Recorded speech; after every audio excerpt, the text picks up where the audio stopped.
अजमेर शरीफ दरगाह में हुआ ख्वाजा गरीब नवाज का जिंदा करिश्मा।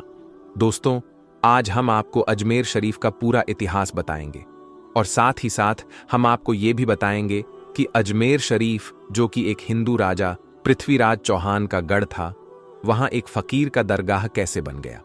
अजमेर में उस वक्त एक मंदिर हुआ करता था जो अजमेर का बहुत बड़ा मंदिर था, और ये मंदिर सिर्फ राजा और रानियों की इबादत के लिए ही खास था। और इस मंदिर के पास ही एक तालाब भी था जिसको आज हम और आप अनासागर के नाम से जानते और पहचानते हैं। हिंदू इस तालाब के पानी को बहुत ही पवित्र यानी पाक साफ मानते थे। उनका मानना था कि जो भी इस तालाब में नहा लेगा उसके सारे गुनाह झड़ जाएंगे। कहते हैं इस मंदिर में रात को इतने चिराग जलते थे कि हर रात 3.5 मन तेल उन चिरागों में इस्तेमाल होते थे। अगल बगल के कई देहात इलाके मंदिर के नाम थे, यानी उन देहात की आमदनी मंदिर पर खर्च होती थी। उस मंदिर में हजारों लोग रहते थे जिनका काम आने वालों की सेवा और देखभाल करना था कि कौन सा खुदा बेटा देता है और कौन सा देवता सेहत और तंदुरुस्ती का मालिक है और किस मूर्ति की पूजा से दौलत की बारिश होती है। हजरत ख्वाजा गरीब नवाज रहमतुल्लाही ताला अलैह उस मंदिर के पास चले गए और अनासागर से कुछ दूरी पर चटाई बिछाकर अपने मुरीदों के साथ बैठ गए और उसी वक्त असर का वक्त हो गया। लिहाजा आप रहमतुल्लाही अलैह ने हजरत कुतुबुद्दीन बख्तियार काकी रहमतुल्लाही अलैह से अजान देने को कहा। कुफ्र सिर्क के गढ़ अजमेर में अल्लाह की वाहदानियत और मोहम्मद मुस्तफ़ा सल्लल्लाहु अलैहि वसल्लम की रिसालत का ये पहला ऐलान था। वो लोग इस्लाम को नहीं जानते थे कि इस्लाम क्या है।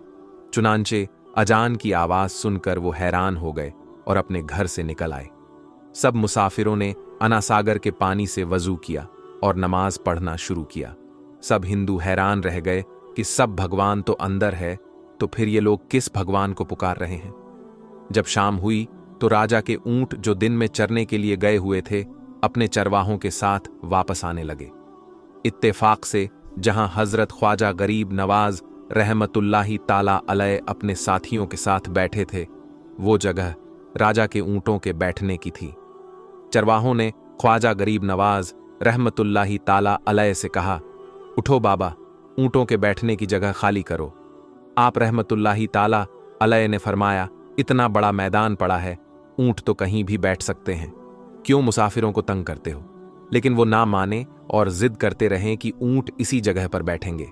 आखिर उन्होंने बहुत बदतमीजी से कहा, ये राजा के ऊंटों के बैठने की जगह है और इधर राजा के ऊंट ही बैठेंगे, तुम लोग कहीं और डेरा लगाओ। आखिर आप रहमतुल्लाही ताला अलैह ने उठते हुए हजरत कुतुबुद्दीन से फरमाया, उठो कुतुबुद्दीन, ये कह रहे हैं कि ऊंटों के बैठने की जगह है तो चलो ऊंट ही बैठे रहेंगे। ये कहकर आप रहमतुल्लाही ताला अलैह अपने साथियों के साथ वहां से उठ गए। अगली सुबह जब ऊंटों को चराने का वक्त आया और उनको चराने के लिए ले जाने लगे तो चरवाहों ने ऊंटों को उठाना चाहा, लेकिन पता नहीं ऊंट तो उठने के काबिल ही नहीं थे। उन्होंने ऊंटों को मार मार कर जबरदस्ती उठाना चाहा, लेकिन वो बैठे ही रहे। चरवाहे बहुत परेशान थे कि जो ऊंट उनके एक इशारे पर उठ जाते थे, आज क्या हो गया है, क्यों नहीं उठ पा रहे हैं। आखिर उन्हें याद आया कि कल उस मुसाफिर फकीर ने कहा था कि चलो ऊंट ही बैठे रहेंगे। लोग इकट्ठा होना शुरू हो गए। कोई कह रहा था कि फकीर कोई काबिल जादूगर है और किसी ने कहा कि वो कोई भगवान का अवतार है। धीरे धीरे बात राजा तक पहुंच गई कि एक मुसाफिर फकीर ने राजा के ऊंटों पर जादू कर दिया है। राजा ने ख्वाजा गरीब नवाज रहमतुल्लाही ताला अलैह को पैगाम भेजा कि तुम कैसे फकीर हो जो बेजुबानों को बांध कर रखते हो। ये बेचारे भूख प्यास से मर जाएंगे, इसलिए मेहरबानी करके अपना जादू वापस ले लो। आप रहमतुल्लाही ताला अलैह ने फरमाया, हम मुसलमान हैं और मुसलमान बद्दुआ नहीं करते, ना ही जादू करते हैं। जाओ कहो कि जिसके हुक्म से बैठे थे उसी के हुक्म से उठ खड़े हो जाओ। अब जो जाकर उठाया तो ऊंट फौरन उठ गए और हिंदुओं की दिलचस्पी उन मुसाफिरों में बढ़ने लगी। पांचों वक्त अजान होती और नमाज अदा की जाती। आखिर राजा तक ये बात पहुंच गई कि कुछ फकीर आए हैं जो मुसलमान हैं, पांचों वक्त अजान देते हैं और हमारे पवित्र तालाब को हाथ मुंह धोकर भ्रष्ट करते हैं, यानी कि नापाक कर देते हैं, और तो और हमारे धर्म के खिलाफ बातें करते हैं। कहते हैं कि मूर्तियां पूजने के काबिल नहीं हैं, ये तो सिर्फ पत्थर है, इसलिए उन्हें यहां से उठाया जाना चाहिए। राजा ने फकीरों को पैगाम भिजवाया कि तुम लोग मांस घोस्त खाते हो और हमारे धर्म के खिलाफ बोलते हो, और तो और हमारे पाक तालाब को अपने हाथ डालकर नापाक करते हो, जो हम बर्दाश्त नहीं कर सकते। इसलिए तुम लोग यहां से चले जाओ। आप रहमतुल्लाही ताला अलैह ने फरमाया कि और भी तो इतने आदमी आते हैं, हमारे पानी पी लेने से कौन सी कमी आ जाएगी। लेकिन वो कहने लगे कि वो सब हमारे अपने धर्म के लोग हैं और तुम दूसरे धर्म के हो। आइंदा तुम लोगों ने तालाब को नापाक किया तो हम बर्दाश्त नहीं करेंगे। आप रहमतुल्लाही ताला अलैह ने हजरत कुतुबुद्दीन बख्तियार काकी रहमतुल्लाही ताला अलैह से फरमाया, कुतुबुद्दीन शायद ये लोग आइंदा हमारे पानी लेने पर कोई लड़ाई झगड़ा करेंगे। जाओ एक मस्किज़े में पानी ले आओ ताकि जरूरत के वक्त कुछ तो पानी मौजूद हो। लिहाजा हजरत कुतुबुद्दीन रहमतुल्लाही ताला अलैह ने उनसे फरमाया कि चलो हम मस्किजे से पानी से भर लेते हैं। वो इस शर्त पे मान गए कि तुम्हारा जिस्म पानी से छूना नहीं चाहिए। हजरत कुतुबुद्दीन रहमतुल्लाही ताला अलैह तालाब की सीढ़ियों पर जाकर बैठे और मस्किजा पानी में डुबो दिया। जब वो भर गया तो हजरत कुतुबुद्दीन रहमतुल्लाही ताला अलैह ने वो मस्किजा ऊपर खींचा, लेकिन जैसे ही मस्किजा पानी से बाहर आया तो अनासागर का पानी सूख चुका था। ऐसा लग रहा था कि अनासागर का सारा पानी मस्किजे में बंद हो गया था। अनासागर का सूखना था कि पूरे अजमेर में कोहराम मच गया और वो रो रहे थे कि जो हम गुनाहों की गठरियां लाते हैं और अनासागर में घुसल करके उनसे छुटकारा पा लेते हैं, अब हम गुनाहों का बोझ लिए किधर जाएंगे।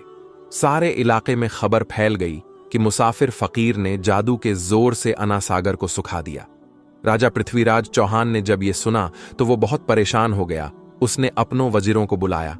सबने यही कहा कि फकीर या तो जादूगर है या फिर वाकई में कोई कामिल फकीर है। साथ ही वो परेशान हुए कि अजमेर की रौनक तो थी ही अनासागर के दम से, उसी की वजह से तो लोग दूर दूर से अजमेर आते थे और अपना ईमान ताज़ा करके लौटते थे। अनासागर के सूख जाने से हिंदू धर्म के प्रचार को बहुत बड़ा धक्का लगेगा और ये बहुत ही हैरान करने वाली बात थी। आखिर तय किया गया कि फकीर से बात किया जाए। आखिर वो चाहता क्या है? अगर उसकी जरूरत खाने पीने की चीजें होंगी तो हम मान लेंगे, या फिर सब मर्द औरतें और बच्चे जाकर फकीर को मनाएंगे कि लोगों को परेशानी से बचा लीजिए और हम पर रहम कीजिए। हम पाप का बोझ उठाए किधर जाएं और कैसे सुकून पाएंगे, ये काम ज्यादा आसान था। लिहाजा सारे लोग बाबा साहब रहमतुल्लाही ताला अलैह के पास आए और बोले, बाबा तुम भी वजू कर लिया करना, लेकिन भगवान के वास्ते हमारा अनासागर हमें लौटा दो। आप रहमतुल्लाही ताला अलैह ने हजरत कुतुबुद्दीन रहमतुल्लाही ताला अलैह से फरमाया, जाओ कुतुबुद्दीन मस्कीजा वापस तालाब में डाल दो। जैसे ही मस्किजा तालाब में उल्टा गया तो अनासागर किनारों तक उछल आया। उस पानी ने कई दिलों को धो डाला। हिंदू कौम की अपनी तारीख की किताबों में भी हिंदू इतिहासकार इस बात को मानते हैं कि उस शाम 32,000 हिंदू कलमा पढ़कर मुसलमान हुए थे। उन हिंदुओं के मुसलमान हो जाने से हिंदू पंडितों और आम हिंदुओं में भी गुस्से का तूफान उठ खड़ा हुआ था। वो सोच में पड़ गए थे कि फकीर अगर कुछ दिन और इधर रुक गया तो देवी देवताओं का तो नाम लेने वाला भी कोई नहीं होगा। लिहाजा लोगों ने राजा को मजबूर किया कि जल्द से जल्द कुछ किया जाए। राजा पृथ्वीराज चौहान ने मंदिर के बड़े पंडित रामदेव को बुलाया और उसे बाबा साहब रहमतुल्लाही ताला अलैह से मुकाबला करके जल्द से जल्द उन्हें हराने को कहा और अजमेर से बाहर निकाल देने का हुक्म दिया। रामदेव अपने वक्त का माना हुआ पंडित था, जिसके इल्मे काबिलियत के दूर दूर तक धूम मची हुई थी। उसने राजा को यकीन दिलाया कि जल्द ही राजा को कोई अच्छी खबर सुनाएगा। रामदेव बाबा साहब रहमतुल्लाही ताला अलैह के पास आया और उल्टे सीधे सवालत करने शुरू कर दिए। बाबा साहब रहमतुल्लाही ताला अलैह चुप रहे। जब रामदेव ने हद से बढ़कर शोर मचाना शुरू किया तो बाबा साहब रहमतुल्लाही ताला अलैह ने उसकी तरफ आंख उठाई और मुस्कुराकर फरमाया, रामदेव तू शोर मचा रहा है और मैं तेरे माथे पर ईमान का नूर चमकता देख रहा हूं। इस निगाह और इस लहजे में ना जाने क्या जादू था कि रामदेव कदमों में गिर गया और रोते हुए बोला, बाबा जिस धर्म के तुम हो उसी धर्म में मुझे भी शामिल कर लो। सब लोग जो ये सब देख रहे थे देखते ही रह गए, हैरान और परेशान थे कि ये क्या हुआ। जो खरीदने आया था वो खुद बिक चुका है, जो जीतने आया था वो हार चुका है। पंडित रामदेव खुद ख्वाजा गरीब नवाज रहमतुल्लाही ताला अलैह के हाथों पर मुसलमान हो चुका था। सुभान अल्लाह। दोस्तों, ये अल्लाह वालों की शान होती है। जब वो अल्लाह के हो जाते हैं तो सारी दुनिया उनकी हो जाती है। अल्लाह के वलियों की बेशुमार करामातें हैं जिन्होंने लोगों की जिंदगियों को बदल दिया।